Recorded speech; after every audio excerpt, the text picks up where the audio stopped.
김제시의회 파행 등의 책임을 진 의장이 지난달 스스로 사퇴하면서 의장에 대한 주민 소환도 철회됐습니다. 주민 소환에 앞장섰던 시민단체들은 내년 보궐선거에 대해 다른 입장을 나타냈습니다. 호남 지역 3분기 경제 지표가 전분기에 이어 악화된 것으로 나타났습니다. 수출의 경우 광주는 20%가량 늘었지만 전남은 15%, 전북은 6% 정도 줄었습니다. 전북 지역 농민들이 월 10만 원의 농민수당을 요구하며 도청 앞에서 집회를 열고 있습니다. 전북도는 예산 확보가 어렵다는 입장이어서 갈등은 깊어질 전망입니다. 요양원에 입원한 치매 노인을 때리고 위협한 혐의로 요양보호사 2명이 벌금형을 받았습니다. 재판부는 치매 노인을 폭행한 것은 비난받아 마땅하다고 밝혔습니다.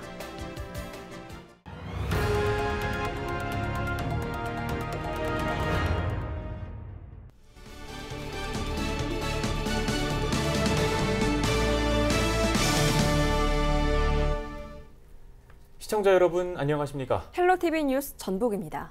오늘의 첫 소식입니다. 전북 지역 농민들이 월 10만 원의 농민수당을 요구하며 도청 앞에서 집회를 열고 있습니다. 전북도는 예산 확보가 어렵다는 입장이어서 마찰이 가중될 전망인데요. 자세한 내용 보도국 취재기자 전화 연결해 알아봅니다. 네, 김남우 기자. 전국 최초로 도입한 전북도의 농민 공익수당을 두고 일부 농민들의 반발이 계속되고 있다고요? 네, 농민 공익수당은 전북도가 농업과 농촌의 공익적 가치를 보존하기 위한 목적으로 지난해 조례를 마련해 농가당 연 60만 원을 매월 5만 원씩 지급하기로 한 제도입니다. 하지만 농민들은 농가 단위가 아닌 농민 개개인에게 수당을 지급하라고 전북도에 요구하고 있는데요. 이 전북 지역 농민단체들은 지난달부터 50톤가량의 벼를 도청 일대에 쌓아두고 천막 농성과 함께 매주 월요일에 집회를 하고 있습니다. 농민들은 최근에도 대규모 집회를 열고 농가당 수당 지급이 아닌 농민당 월 10만 원씩 연 100만 원을 지급해야 한다고 촉구했습니다. 네, 그런데 농민들의 요구를 들어주려면 막대한 예산을 확보해야 할 것 같은데요. 전북도는 난감하다는 반응을 보이고 있죠? 네, 그렇습니다. 전북도는 민선 지역이 공약 사업이자 도정 제일 우선 과제로 다른 지역보다 앞장서서 농민 지원 정책을 추진했는데 오히려 지탄의 대상이 되고 있습니다. 전북도는 농촌 공동체 활성화를 목적으로 농민 공익수당이 도입됐다는 점에서 농촌의 최소 단위인 농가의 수당을 지급하는 것이 취지에 맞다고 주장하고 있습니다. 도는 또 농가와 농민 가운데 농촌 공동체의 기본 단위를 농가로 보고 시행 전부터 농가 단위 지원으로 의견 일치를 본 사항이라고 설명하고 있습니다. 쉽게 결정할 수 있는 사안이 아니기 때문에 이해관계자들이 협상을 통해 제도를 보완해 나가야 할 것으로 보입니다. 네, 오늘 소식은 여기까지 듣겠습니다. 지금까지 보도국 김남호 기자였습니다. 다음 소식입니다. 김제시 의장이 지난달 의원직에서 물러나면서 의장에 대한 주민 소환도 철회됐습니다. 주민 소환에 앞장섰던 시민단체들은 하나같이 주민에게 감사의 뜻을 표했는데요. 그렇지만 내년 열리는 보궐선거에 대한 입장은 달랐습니다. 보도에 정명기 기자입니다. 김제시 의장이 스스로 사퇴한 건 지난달 20일입니다. 동료 의원끼리 부적절한 관계가 전국적인 망신을 사고 후반기 의장단 선거를 둘러싼 의회 파행 등이 사회적 물의를 일으킨 데 대해 책임진 겁니다. 그 빈자리는 내년 4월 7일 채워집니다. 예비후보자 등록 신청일이 다음 달인 12월 25일부터 시작이 되어서 내년 21년도 3월 17일까지 예비후보자 등록 신청 기간이라고 보시면 되겠고요. 4월 7일 날 이제 그때가 투표일이 되겠습니다. 지난 9월부터 시작된 주민 소환을 위한 서명 운동도 철회됐습니다. 주민 소환 투표를 위한 기준을 훌쩍 넘긴 5천여 명이 서명한 것으로 알려졌습니다.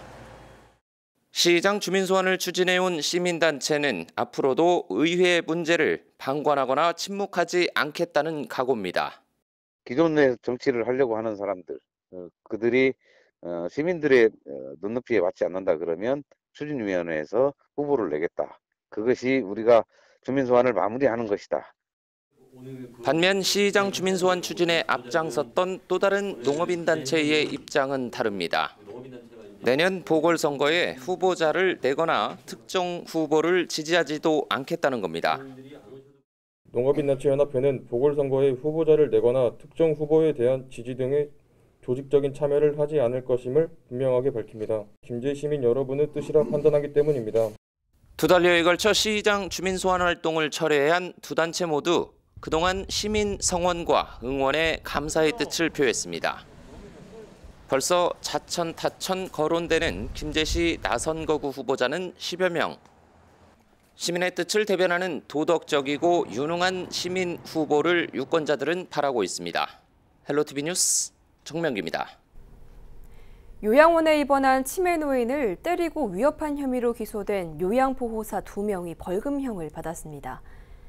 전주지법은 노인복지법 위반 혐의로 A씨 등 2명에게 대해 각각 벌금 300만 원을 선고했습니다. 두 사람은 지난 2018년 10월 전북의 한 요양원에서 입원 중인 치매 환자 B씨가 복도를 배회하자 주먹으로 때릴 듯 위협한 혐의로 기소됐습니다. 재판부는 피고인들이 저항 능력이 미약한 치매 노인에게 폭행을 가해 심히 비난받아 마땅하다고 지적했습니다. 전북 지역을 포함한 광주와 전남 등 호남 지역 3분기 경제 지표가 전분기에 이어 악화된 것으로 나타났습니다. 호남지방통계청이 발표한 3분기 호남 지역 경제 동향을 살펴보면 호남권 3분기 수출이 광주는 20.3% 늘었지만 전남은 약 15%, 전북은 6%가량 줄었습니다. 고용률은 61.5%로 60세 이상과 40대 등에서 전년 같은 분기 대비 0.4%포인트 상승했지만 20대 고용률은 0.7%포인트 감소한 것으로 집계됐습니다. 코로나19로 큰 영향을 받고 있는 도소매 음식 숙박업 취업자 수는 7만 2천 명이 감소했습니다.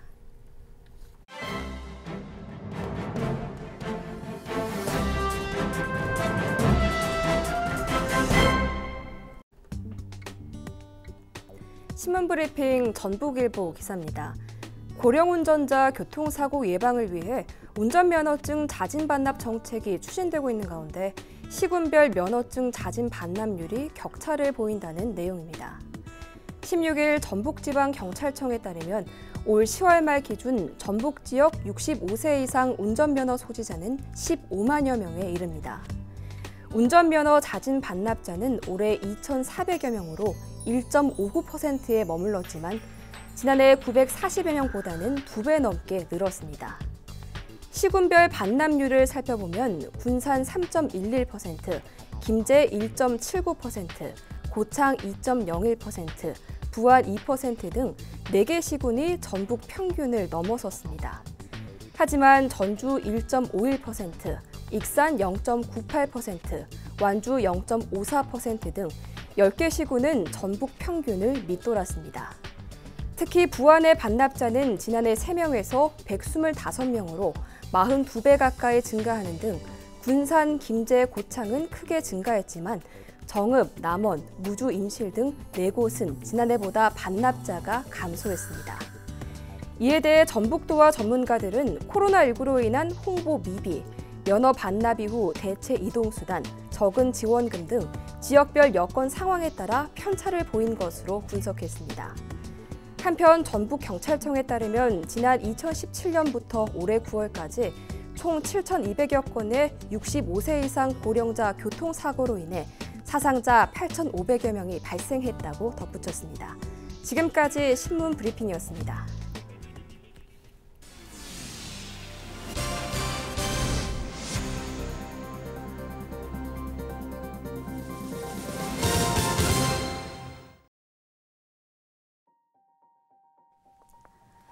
올해 우리나라 출산율은 또 최저를 기록했습니다.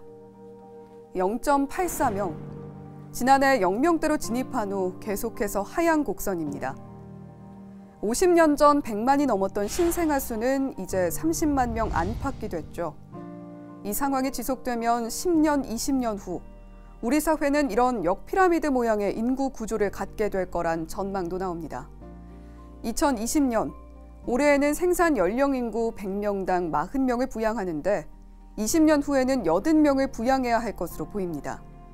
그리고 그중 62명이 고령 인구입니다. 출산율을 높이겠다며 정부에서 꺼내든 카드 중 하나가 지원금입니다. 아기가 태어났을 때, 그리고 영유아기의 일부 비용을 지원해주겠다는 건데요.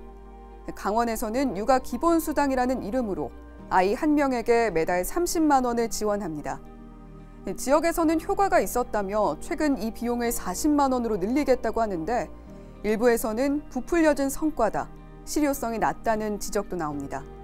관련 예산을 확대하기보다 효율적인 정책을 고민해야 한다는 거죠. 유럽 선진국의 출산율을 한번 볼까요? 프랑스 1.84명, 스웨덴 1.75명, 영국 1.68명. 현재 OECD 국가 평균을 넘는 곳인데요. 이들도 한때는 심각한 저출산 문제를 겪었었죠. 보육과 교육에 대한 정부의 전폭적인 지원, 여성이 일과 육아를 양립할 수 있게 도와주는 사회. 이런 부분이 이들의 저출산 위기를 극복하는 주요 정책이 됐다는 게 전문가들의 공통 의견입니다. 우리가 업어서 키운 아이가 우리를 힘겹게 업고 있는 모습 상상해 보셨는지요? 우리 아이들이 겪을 수도 있는 머지않은 미래일지도 모릅니다. 헬로티비 브리핑입니다. 전북도는 2020년산 공공 비축미 벼를 연말까지 7만 3천 톤 매입한다고 밝혔습니다. 이는 지난해보다 3.5%가 늘어난 양으로 정부 매입량의 15.2%를 차지합니다. 지난 16일 현재 사들인 공공 비축미는 3만 100톤으로 계획량의 41% 정도입니다. 공공 비축미 매입가는 수확기 전국 평균 산지 쌀값을 적용해 40kg 포대당 3만 원의 중간 정산금을 선지급하고 연말에 최종 정산합니다. 김제시가 안경 렌즈를 만드는 기업, 조립식 건축자재를 만드는 업체와 투자 협약을 맺었습니다. 이번 협약으로 두 기업은 김제 지평선 산업단지에 370억 원을 투자해 200여 명의 일자리를 제공할 것으로 알려졌습니다. 김제시는 사업이 원활하게 추진될 수 있도록 행정적으로 지원하기로 했습니다. 남원시 운봉고원의 고대 산성인 암악성에서 신라시대 대형 집수시설이 발굴됐습니다.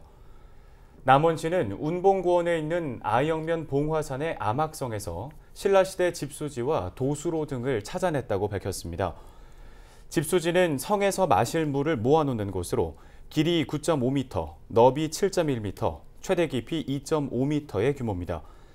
집수지 등지에서는 6세기 중반에서 7세기 전반에 제작된 신라 토기와 목재 유물, 각종 동물의 뼈 등이 발견됐습니다.